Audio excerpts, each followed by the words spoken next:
Morning, folks. Today was kind of uneventful. We ended up having a barbecue with some friends, but didn't get anything filmed, so I'm going to tell you a story. And it's a true story from the Old West. Have you ever heard about Old Man Bender and Cockeyed Kate? I've been looking. That's the way I've always heard it called, is that, and I have yet to find anywhere where Kate was cockeyed, so maybe that part of it isn't true.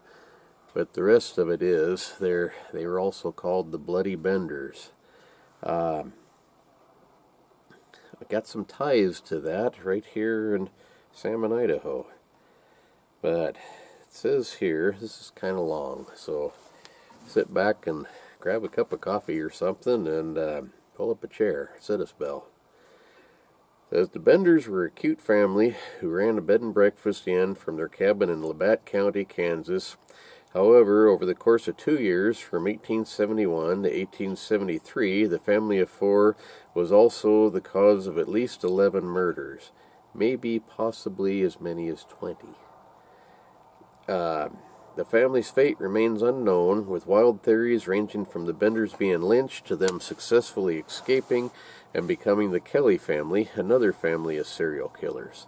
And the Kelly family, they did the exact same thing, but the ages don't match. There's enough time lapse in between that they should have been older people, so it's probably just either a copycat doing the same thing or something else, but I don't think it's them.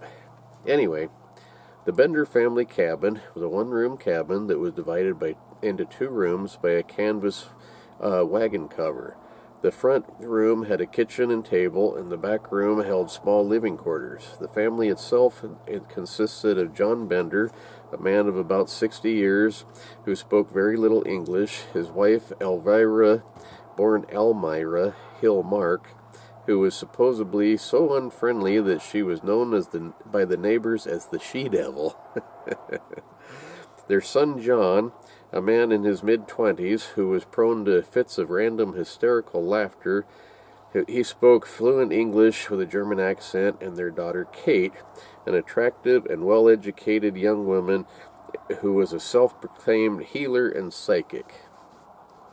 Kate conducted seances and claimed to be able to cure illnesses and ailments, as well as being an avid supporter of free love. The belief that the ideas of virginity and purity were mere social constructs that should be denounced and ignored. Her popularity from these beliefs drew plenty of customer attraction to the Benders Inn. I imagine it did, especially if she wasn't cockeyed.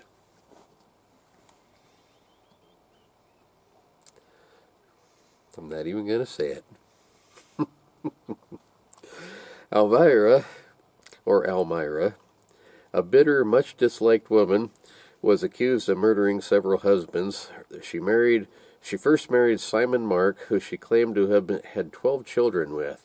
She then married William Stephen Griffin, who disappeared under unknown circumstances. She then married John Bender, with whom she had John Jr. and Kate Bender. It is to note, however, that some of the Benders' neighbors claim that John and Kate were actually husband and wife and not brother and sister. Although the Benders were typically assumed to be German immigrants, there has not been any documentation found to prove that point.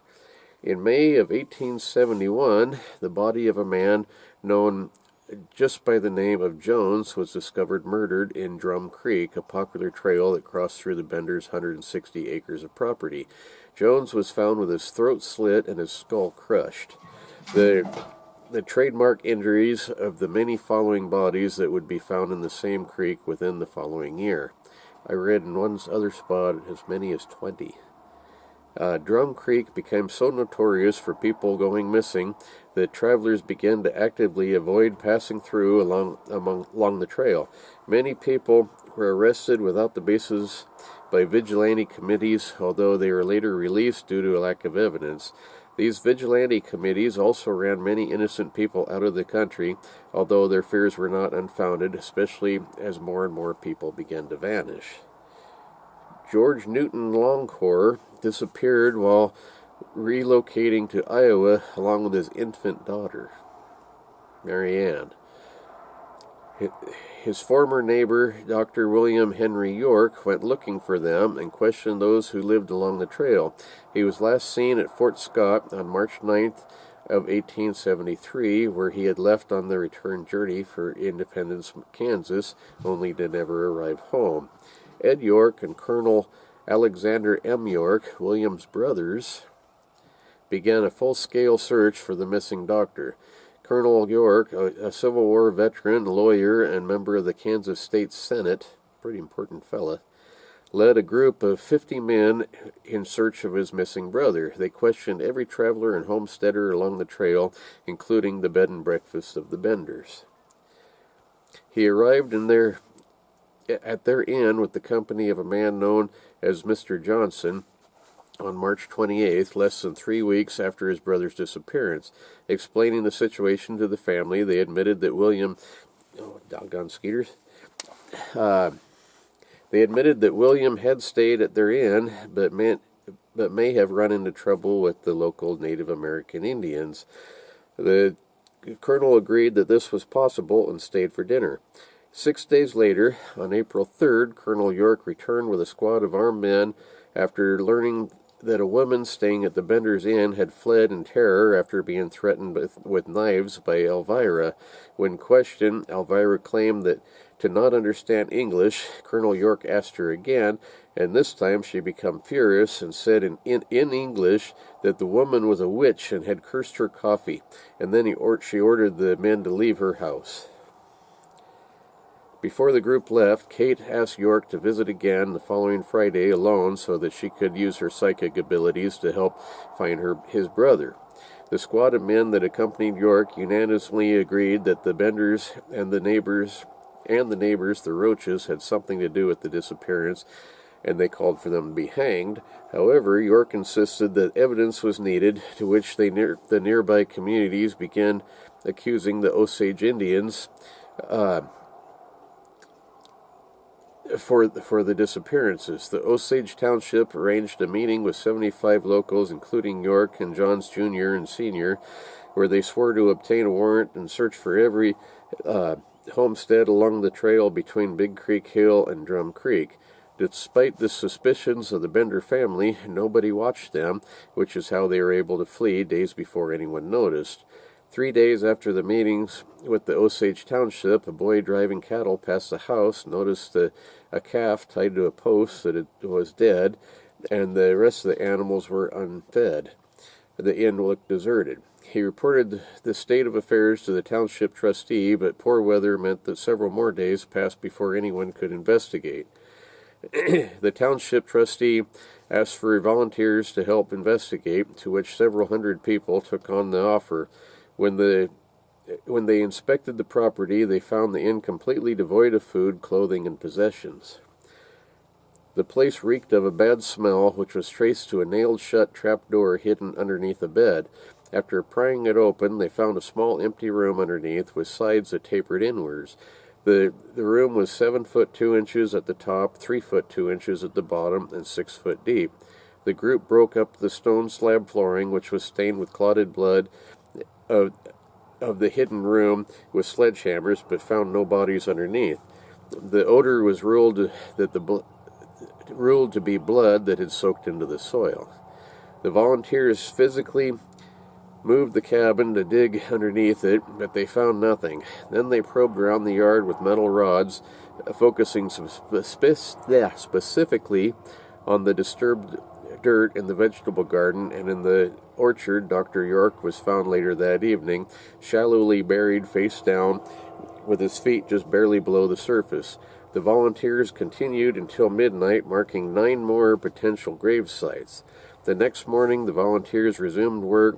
7 out of the 9 potential graves contained bodies, with one of those containing 2, later identified as George Newton Longcore and his 18-month-old daughter, Mary Ann. Nice people. Another body was found in the well, alongside several mismatched body parts. All but one of the victims had had their heads bashed in with a hammer and their throats slit, so gruesome that local newspapers stated the bodies were indecently mutilated. The last of the bodies was a young girl who had no visible injuries to point to the cause of death. Speculation suggests that she had either been strangled or buried alive. A friend of the Benders, Brockman, was among the onlookers of the graves being dug up. The crowd turned to him and hanged him from a beam inside the inn until he lost consciousness. They then revived him, interrogated him, and hanged him again. He was hanged a total of 3 times, after which he didn't say, he gave up any information. He was allowed to go free. The only thing found inside the house was a Bible that had notes written in German along the margins. These notes contained things like Big Slaughter Day, January 8th, and Hell Departed. The Bender Inn was completely destroyed by souvenir hunters who took everything from the bricks that lined the hidden cellar to the stones that lined the well. For the capture of the 4 Benders, Kansas Governor Thomas A. Osborne offered $2,000, a little less than $50,000 today. The killing method is debated, but is usually assumed to be a full family affair. The victim would be given the seat of honor at the dining table with their back to the curtain that divided the cabin into 2 rooms, and Kate would distract them. One of the men would come out from behind the curtain and strike the victim in the head with a hammer. One of the women would slit their throats to ensure death, and then the family would drop the body into the cellar by the hidden trapdoor underneath the victim's chair. The victims came from different backgrounds, some wealthy, some with nearly nothing. The general consensus is that the Benders' only motive was for the thrill of murder. People who have narrowly escaped the Benders' Inn have supported this supposed killing method. William Pickering, who has refused to sit near the divided curtain because of the mysterious stains on it, stated that Kate Bender had then threatened him with a knife until he fled in fear. Father Paul, I'm not sure how you say his name, Pongzingaloni, looks like, a Catholic priest, said he saw one of the Benders' men concealing a large hammer. Uncomfortable, he quickly departed with the excuse that he needed to tend to his horses. A woman known as Mrs. Fitz heard muffled movement behind the curtain divider while sitting with the Benders at dinner. Kate gave some sort of command to the person behind the divider, which made Fitz quickly flee. Following the excavation of the graves, detectives soon found the Benders' wagon 12 miles north of the family's cabin, abandoned with a starving team of horses. After that, the trail goes cold. They managed to confirm that the family bought tickets on a nearby railway. Skeeters are getting bad. But that's where any surefire evidence goes cold. Let's see. Now this is where it gets to this part of the country. In 1884, so that's almost 10 years later, an elderly man who matched John Bender Sr.'s description was arrested in Montana for a murder that was near Salmon, Idaho. Real near. It's only about 5 miles upstream. The victim had been killed by a hammer blow to his head. The other thing I read says an axe. In a similar fashion known to be the victims of the Bender family.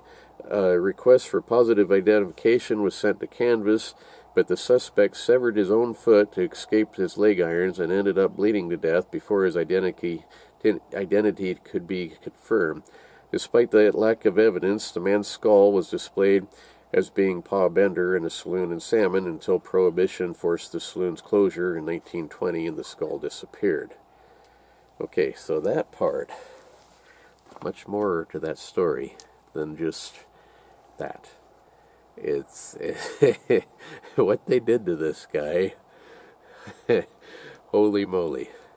Anyway, this is long enough for this time. Hopefully I can get back to the other one here in the next few days. But if you're interested, I hope you are. It's it's kind of neat. And these places are all right here local. So thanks for watching, and see you tomorrow. Bye.